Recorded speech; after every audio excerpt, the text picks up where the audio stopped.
Bonjour mesdames et messieurs, bienvenue à TVA Nouvelles. Voici ce que nous avons pour vous aujourd'hui. Exclusif TVA Nouvelles.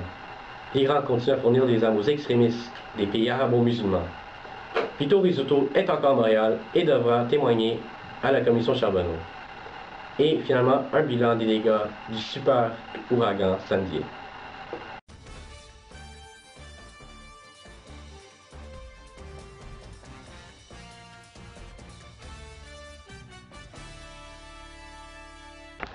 L'Iran, pays situé au Moyen-Orient, partage ses bordures avec la Turquie, l'Irak, le Pakistan et l'Afghanistan. Le pays arabe, composé majoritairement de musulmans chiites, entretient plusieurs liens serrés avec des pays et des groupes musulmans extrémistes. Mahmoud Ahmadinejad et le guide suprême l'Ayatollah Ali Khamenei dirigent aujourd'hui ce pays. Le développement des technologies et des armes nucléaires inquiète la majorité des pays de l'Occident puisqu'ils ne peuvent pas contrôler les impacts de ce développement. Nous avons avec nous le professeur d'histoire et de géopolitique, Yvon Rocher, qui se penche spécialement sur le cas de l'Iran. Bonsoir, M. Rocher. Bonsoir. Bon, pouvez-vous nous expliquer pourquoi il y a tant d'attention en Iran et les pays arabo-musulmans? Oui, bien sûr.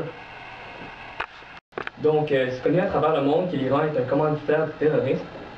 Et à plusieurs reprises, il aurait fourni des armes aux groupes terroristes tels que le Djihad islamique et le Hezbollah.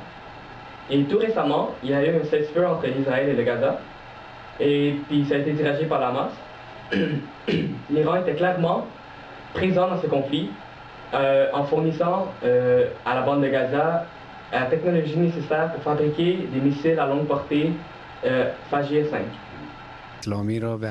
نحن نقدم التكنولوجيا والتقنية والتجربة إلى المقاومة في غزة كي يتمكنوا من الدفاع عن أنفسهم وعن حقوقهم وعن شعبهم.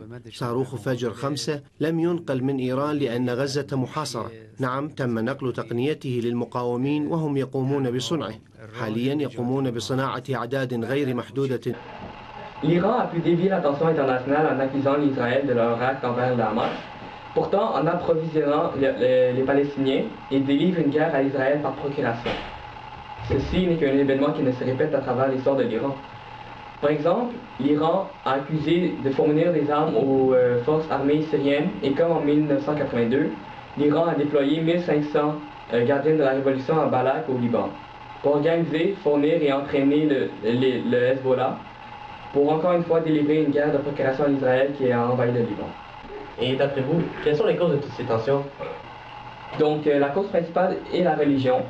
L'Iran étant majoritairement chiite, s'allie avec d'autres pays de la même confession pour appliquer son concept de l'exportation de la révolution islamique. Bref, l'Iran est en mesure de réduire l'attention des pays sur son programme nucléaire et de détourner les critiques en créant des conflits dans les autres pays arabo-musulmans. Merci beaucoup. Maintenant, nous avons des invités très spéciaux qui ont pu nous rejoindre aujourd'hui.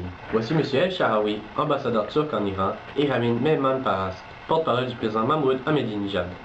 Alors, messieurs, pouvez-vous approfondir un peu plus et dire de notre expert, M. Rocher? Premièrement, si l'Iran ne cesse pas de vendre ses armes aux djihadistes palestiniens, cette situation va tourner en chaos malgré le cessez-le-feu. Les Israéliens seront obligés de répliquer à la prochaine attaque palestinienne et peu à peu, ils envahiront les territoires palestiniens. Et pour répliquer, qu'avez-vous à dire, M. Mehman Paras?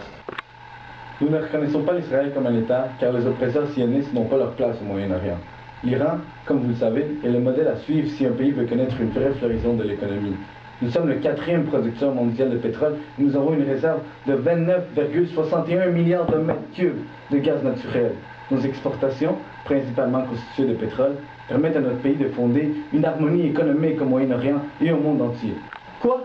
Comment osez-vous dire de telles choses quand vous avez un programme nucléaire que vous ne voulez pas dévoiler et qui inquiète la majorité des pays du Moyen-Orient, comme la Turquie par exemple?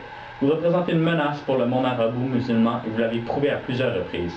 Nous ne sommes pas les seuls à nous inquiéter de vos actions. L'Arabie Saoudite, l'Oman, les Émirats Arabes Unis et le Qatar s'inquiètent autant que nous. L'énergie nucléaire est vue par notre peuple comme un moyen de diversifier nos ressources d'énergie et d'affirmer notre rôle politique international. En plus, nous ne pouvons pas accepter que d'autres États comme l'Israël, l'Inde ou le Pakistan soient dotés de l'énergie nucléaire en dehors du traité sur la non-prolifération des armes nucléaires, le TNP. Donc, nous devons nécessairement développer notre industrie nucléaire civile afin de nous protéger.